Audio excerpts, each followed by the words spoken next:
Hi, welcome to All About Reading. In here, we're gonna discuss about improve our skill in reading comprehension.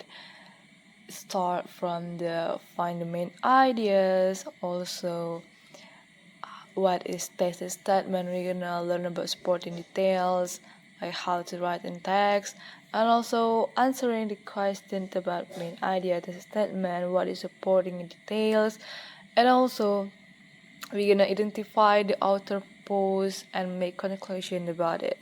Okay, chapter 1. We're gonna discuss about main idea. And you know guys what is main idea is? The central point or message that an author is trying to convey in a piece of writing. It is what the text is mostly about, and all the information in the text supports and explains it. The main idea can often be found in a sentence, usually called the topic sentence, but sometimes it is implied, meaning you have to infer it from the overall details and context. To make it easier, you can ask yourself first, before finding main idea. You can ask these two questions. What is the text mostly about? Ini tentang apa sih kebanyakan di paragraf ini? And the next question is, what key point is the author making? So, what is the purpose? Apa sih tujuan dari inti sebenarnya dari paragraf tersebut?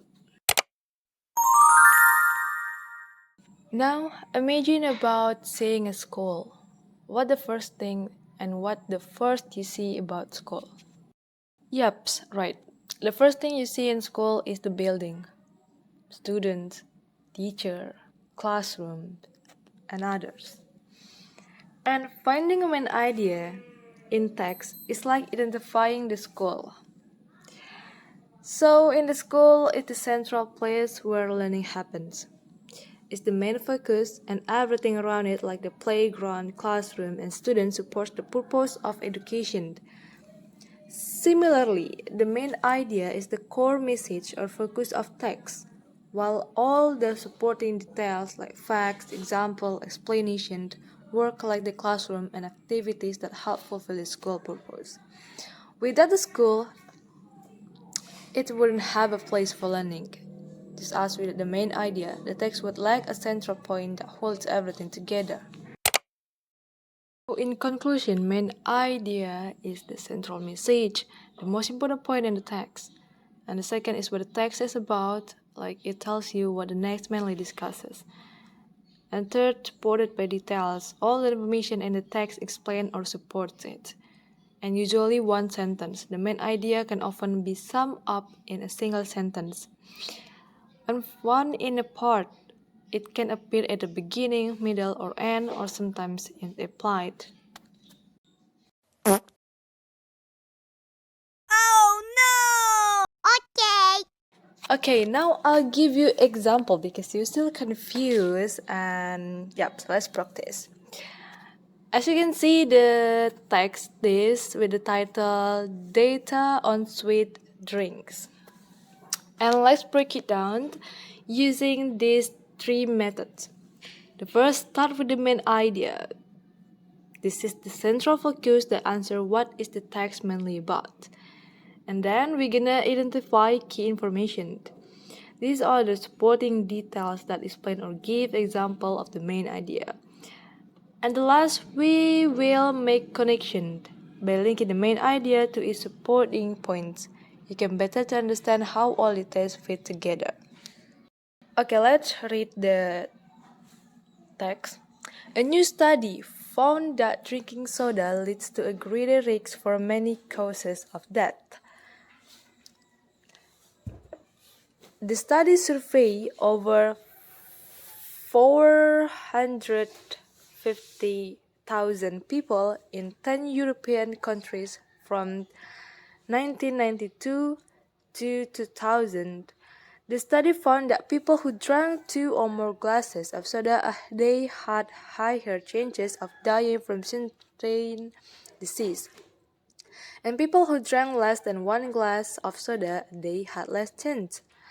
Experts say that drinking a lot of soda shows that you can have an unhealthy lifestyle.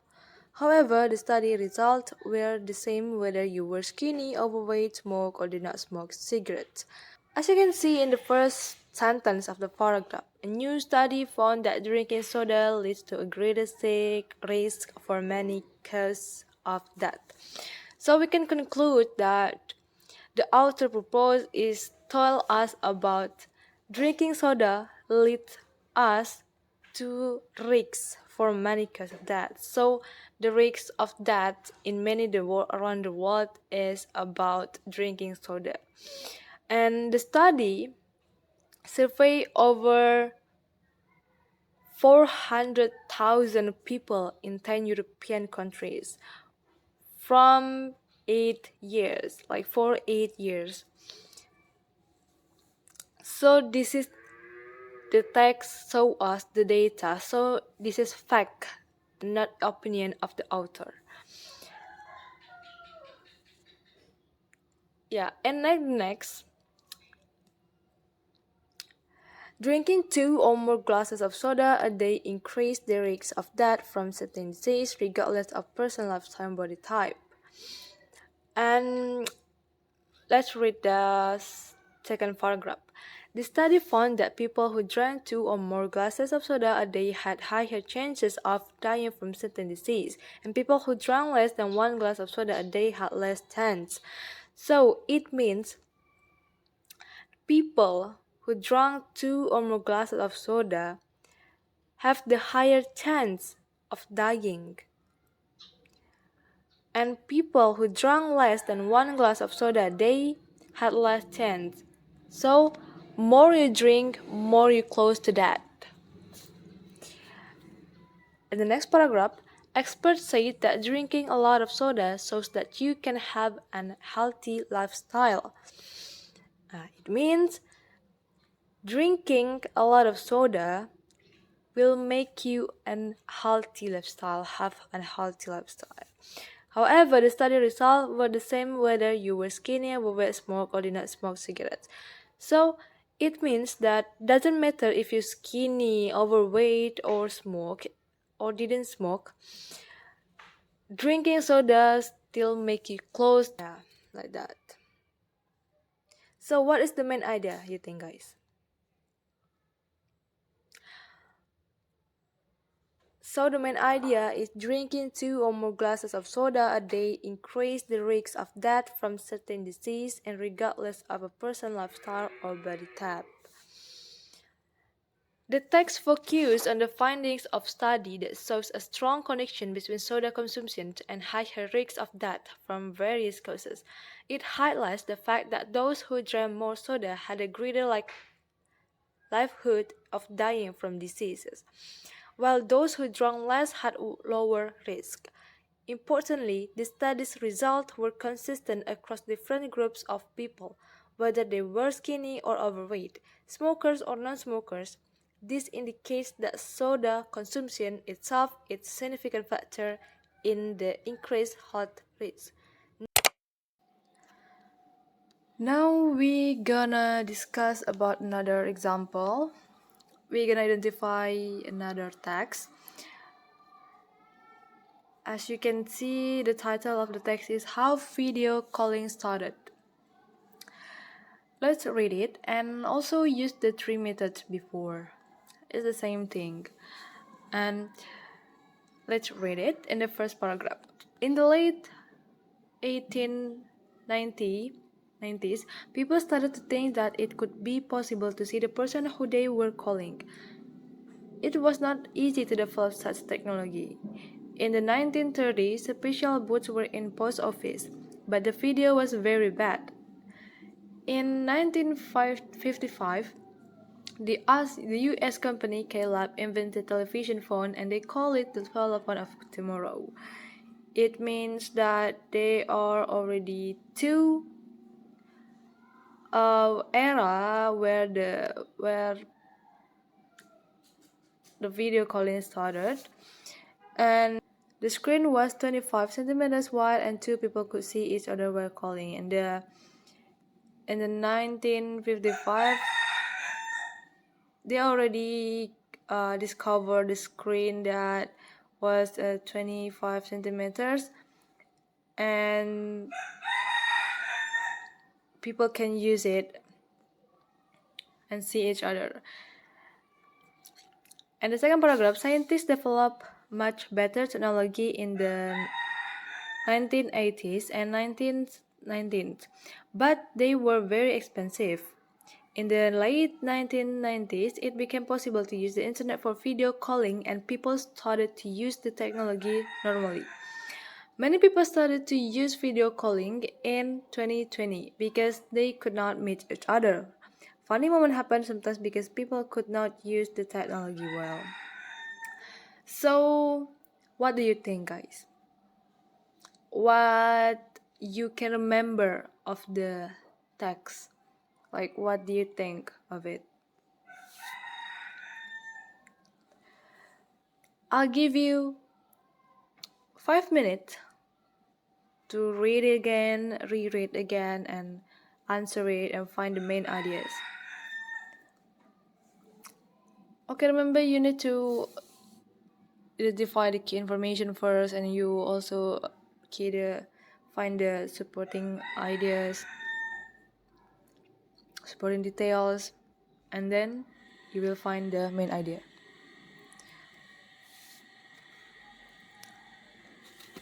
Okay, the time is over. Pause the video before you continue this video, right? Okay, main idea of the text is the development of video calling. The main idea is the development of video calling technology evolved over time, becoming widely used by 2020, especially due to circumstances that made in-person meetings difficult. So the information is, in early ideas, people imagined video calling in the late 1890s. And the first attempt in the 1930s, poor quality video calling booths appeared in post office. And as you can see, innovation in 1955, Caleb created television phone, allowing two people to see each other during calls. And in the second paragraph, the key points is expensive technology. In the 1980s and 1990s, better but costly video calling systems were developed. And another key point is internet video calls. As you can see in the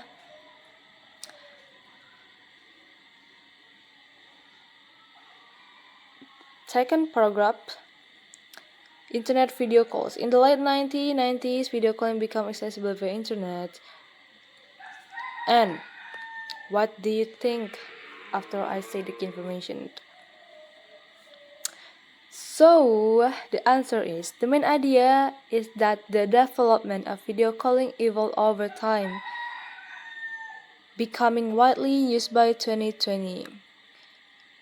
Because this central theme ties together all the key points of the text, so we conclude all the key points that I said before to become a simple sentence or one sentence.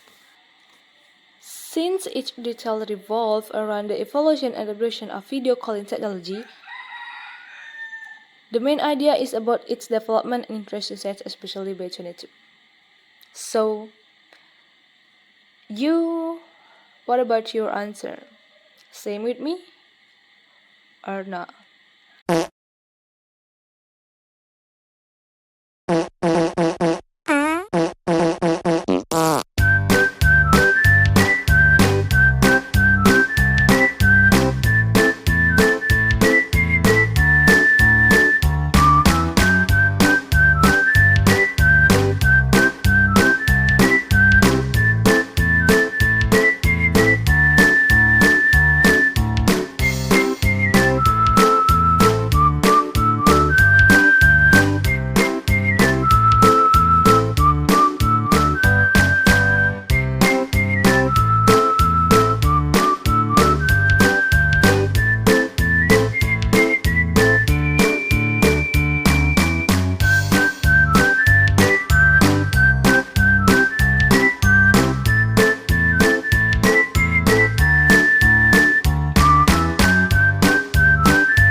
Okay, now let's break it down together.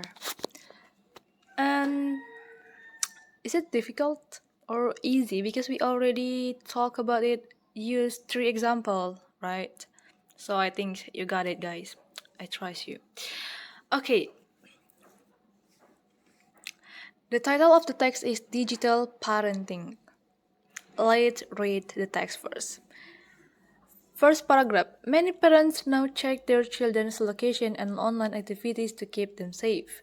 Some students feel okay with this, as it makes them feel safe, but others feel their parents control them too much, which impacts their social life and schoolwork.